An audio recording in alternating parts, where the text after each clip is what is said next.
भ्रष्टाचार के आरोप किन पर लगे? झारखंड ने 2019 में इस ठगबंधन को मौका दिया। इन्होंने कहा था 5 लाख रोजगार देंगे, 5 लाख रोजगार प्रतिवर्ष नहीं दे पाए तो 5,000 7,000 का बेरोजगारी भत्ता देंगे। ऐसा कह करके कई एक वायदे करके वो सत्ता में आए थे, लेकिन सत्ता में आने के साथ ही वो जिस तरह से भ्रष्टाचार में फंसे और भ्रष्टाचार करने लगे, उससे झारखंड की तो बदनामी हुई है, विशेषकर संथाल प्रणाली की विशेष रूप से बदनामी। 4 साल के अंदर ही मुख्यमंत्री जी को अपना सत्ता गंवाना पड़ा और वो पहले ऐसे व्यक्ति हुए झारखंड में जो मुख्यमंत्री रहते हुए जेल के सलाखों के पीछे गए।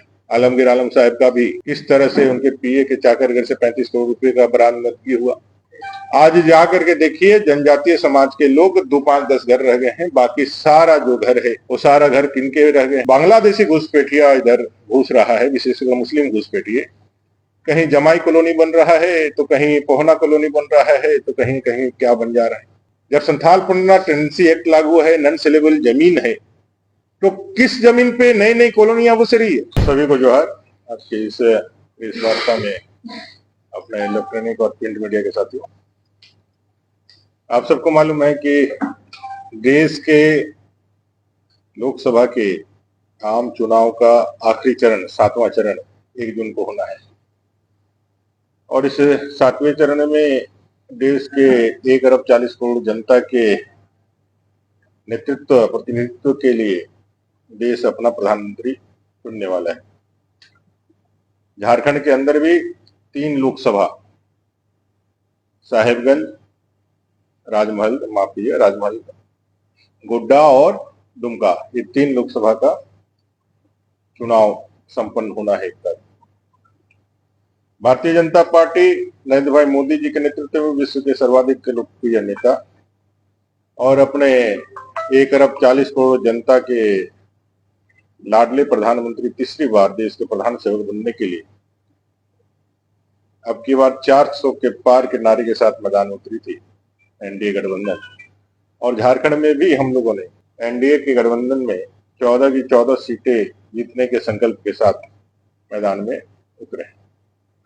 और मैं आपको बताना चाहता हूं कि झारखंड के अंदर जो पहले 3 चरण के चुनाव हुए हैं, उन तीनों चरणों में सभी के सभी सीटें 11 सीटें भारतीय जनता पार्टी जीतेगी और अंतिम की 3 सीटें भी राजमहल सहित जो पिछले 2014 और 2019 में हम नहीं जीत पाए थे, इस बार वो भी सीट हम लोग जीतेंगे।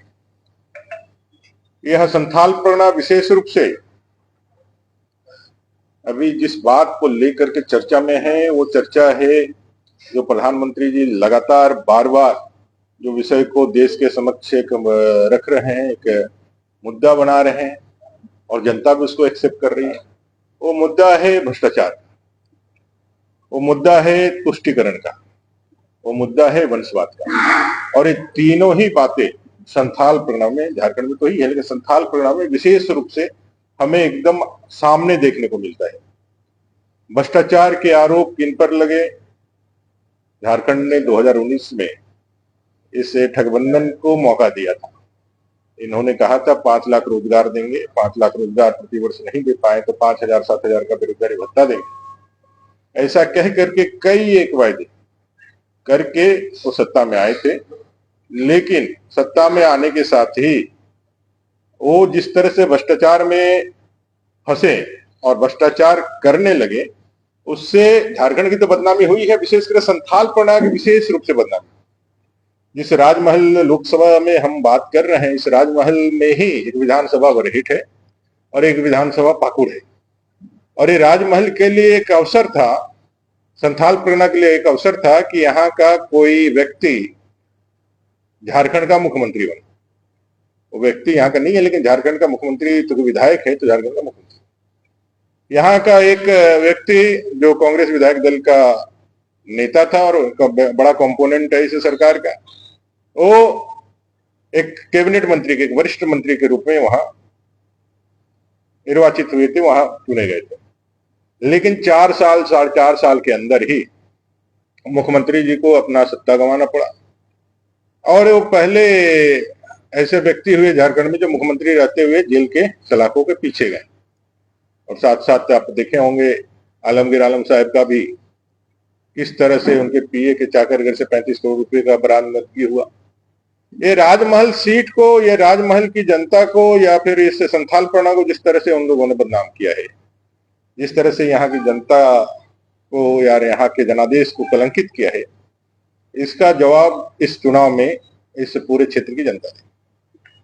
तुष्टीकरण की राजनीति के कई एक विद्रूप उदाहरण यहाँ देखने को मिलते हैं।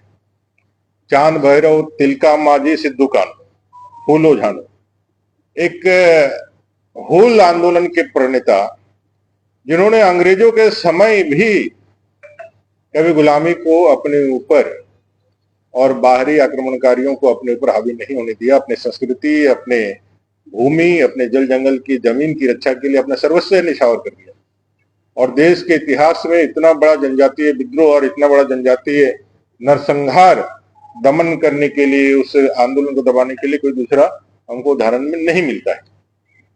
जो भोगनाडीह सिद्धू कान्हू की पैतृक जमीन है, जहां से यह पुल प्रारंभ हुआ, जहां से यह चिंगारी निकल करके पूरे संथाल परगना सहित पूरे देश को जिसने झंकृत किया, स्पंदन किया, लोगों के मन में एक ललकार और एक क्रांति का जो उन्होंने उद्भव किया, आज उस भोगनाडीह में जनजातीय कितने बचे हैं? आज जाकर के देखिए, जनजातीय समाज के लोग 2-5-10 घर रह गए हैं, बाकी सारा जो घर है वो सारा घर किनके रह गए हैं। जिस तरह से बांग्लादेशी घुसपैठिया इधर घुस रहा है, विशेषकर मुस्लिम घुसपैठिए, कहीं जमाई कॉलोनी बन रहा है, तो कहीं पोहना कॉलोनी बन रहा है, तो कहीं कहीं क्या बन जा रहा है। मैं घूम रहा था वहां, और इस पूरे क्षेत्र में नई नई कॉलोनियां बस रही है। बस जब ये यहाँ संथाल परगना टेंडेंसी एक्ट लागू है, जब संथाल परगना टेंडेंसी एक्ट लागू है, नॉन सेलेबल जमीन है, तो किस जमीन पे नई नई कॉलोनियां बस रही है?